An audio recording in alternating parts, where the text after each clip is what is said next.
In a sudden and unprecedented show of force, the skies thundered as dozens of U.S. Air Force B-52 Stratofortress crews scrambled into action. Reports from military sources indicate a high-alert emergency launch from multiple airbases. The move comes amid rising tensions in the Middle East, as Houthi forces in Yemen step up threats against international shipping lanes and regional stability. B-52 bombers, capable of carrying nuclear or conventional payloads, are among the most feared strategic assets in the U.S. arsenal.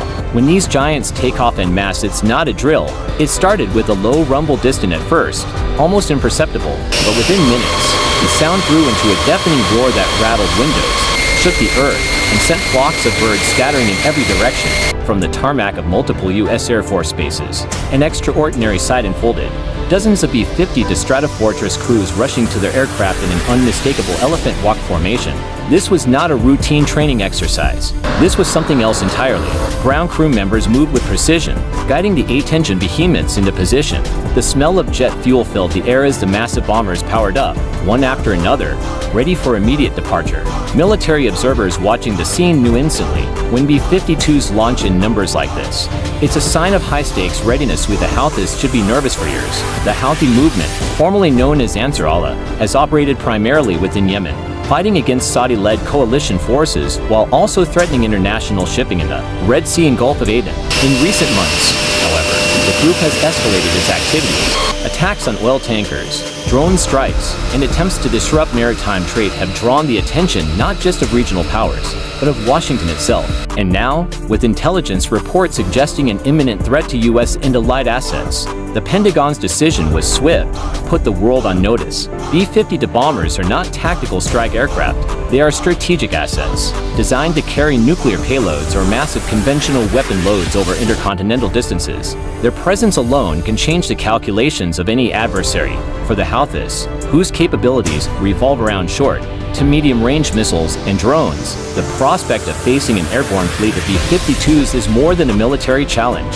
It's a psychological shock. Inside the emergency emergency launches, known in Air Force terms as scrambles, are executed with extreme urgency. Pilots receive the order, grab their flight gear, and head directly to the aircraft. On the ground, maintenance crews work under strict time pressure to ensure the planes are fuel, armed, and cleared for departure. In this particular case, eyewitness accounts describe multiple runways in simultaneous use, allowing dozens of B-52s to take off in rapid succession. The psychological warfare aspect, military action, is not always about pulling the trigger. Sometimes, the very act of showing capability is enough to change the game. For Houthi leadership, the sudden sight and sound of dozens of B-52s taking to the air will trigger several thoughts. Are they coming for us directly? Will they strike our supply lines or leadership positions? Is this part of a larger, coordinated operation with Saudi and Emirati forces? Because the B-52's range covers all of Yemen without the need for forward basing, every high-value Houthi asset is now under potential threat. And unlike smaller strike aircraft, B-52s can remain in the air for extended periods, loitering out of range while awaiting strike orders. A message to allies and adversaries alike. This show of force isn't just aimed at the Houthis. Other regional actors, including Iran, widely considered the Houthis' main backer, will also be watching.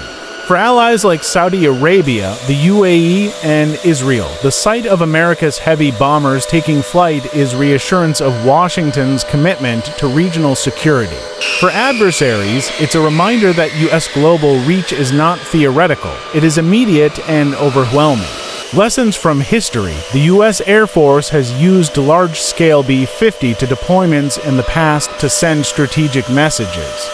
Operation Linebacker 2 1972, B-52s carried out heavy bombing over Hanoi to force North Vietnam back. Gulf War 1991, B-52 strikes crippled Iraqi forces deep behind front lines.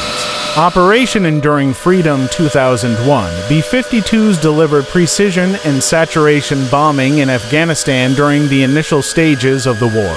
In each case, the psychological and operational effects were enormous. Adversaries faced not only physical destruction, but the demoralizing realization that nowhere was truly safe. What happens next? As of this report, the Pentagon has not released details about the bomber's current mission profile. Several possibilities exist: combat air patrol and presence, simply being airborne and within range to respond instantly; long-range strike preparation, readiness to hit pre-planned targets if provoked; joint exercises, coordinated operations with naval forces to secure maritime choke points. Whatever the exact mission, the emergency launch has already achieved one effect: the Houthis and their supporters are now on edge. The view from Yemen: local sources inside Yemen report a spike in communications among Houthi leadership following the U.S. launch. Underground bunkers, hardened positions, and mobile missile launchers are likely being moved to avoid detection. There are also reports of increased drone surveillance over key coastal areas, suggesting the Houthis are trying to monitor potential U.S. naval and air movements. But the reality is stark. With B-52s in the air, reaction time is measured in minutes, not hours.